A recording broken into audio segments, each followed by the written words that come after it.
Roommate Teja Japan ఎలా వచ్చిందని మీలో చాలా మంది అడిగారు. సో తేజానే ఇప్పుడు అడుగుదాము. తనంత కెమెరా ఫ్రెండ్లీ కాదు, సో నేను అడుగుతాను, తను చెప్పేది మీరు వినండి. తేజ, ఫస్ట్ నీ ఎడ్యుకేషనల్ బ్యాక్గ్రౌండ్ ఏంటో ఎక్స్ప్లెయిన్ చేయి.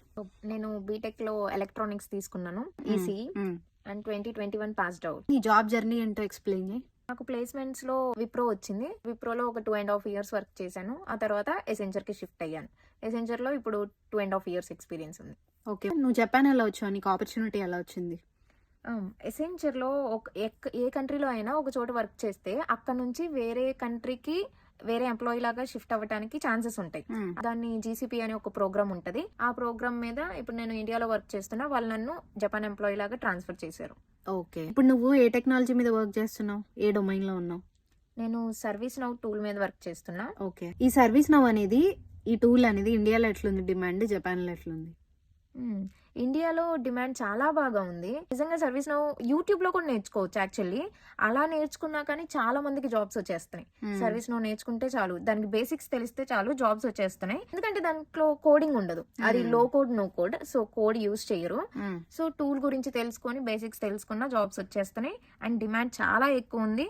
ప్యాకేజెస్ ఎక్స్పీరియన్స్ ఉన్న వాళ్ళకైతే ఇంకా ప్యాకేజెస్ మనం ఎంత డిమాండ్ చేస్తే అంత ఇస్తున్నారు. జపాన్ లో ప్రెసెంట్ సర్వీస్ నౌ మీద వర్క్ చేసే ఫారినర్స్ అయితే చాలా తక్కువ ఉన్నారు. ఇక్కడికి ఆ టూల్ మీద వచ్చినా కానీ ప్యాకేజెస్ మంచిగా ఇస్తారు. సో అరౌండ్ 4 to 6 million ఇస్తారు పర్ ఇయర్, అంతేనా?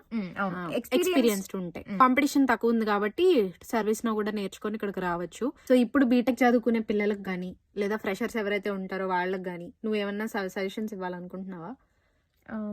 ఇప్పుడు బీటెక్ లో మీకు కోడింగ్ ఇష్టం లేకపోతే సర్వీస్ నౌ తీసేసుకోవచ్చు. ఎందుకంటే అందులో స్క్రిప్టింగ్ ఉండదు. ఉన్నా కానీ చాలా బేసిక్స్ జావా స్క్రిప్ట్ యూజ్ చేస్తారు, కానీ అది కూడా ఎక్కువ ఉండదు, చాలా లో code. Already built in functions ఉంటాయి, అయ్యే యూజ్ చేస్తాం. కాబట్టి కోడింగ్ ఇష్టం లేని వాళ్ళు ఐటీలో జాబ్ కావాలి అనుకుంటే సర్వీస్ నౌ టూల్ మీద దాని మీద వర్క్ చేసుకోవచ్చు, ఈజీగా నేర్చుకొని. ఓకే, అండ్ సర్వీస్ నౌ ఇప్పుడు బీటెక్ లోనే నేర్పిస్తున్నారంట, బీటెక్ 4th year అలా ప్లేస్మెంట్స్ కోసం.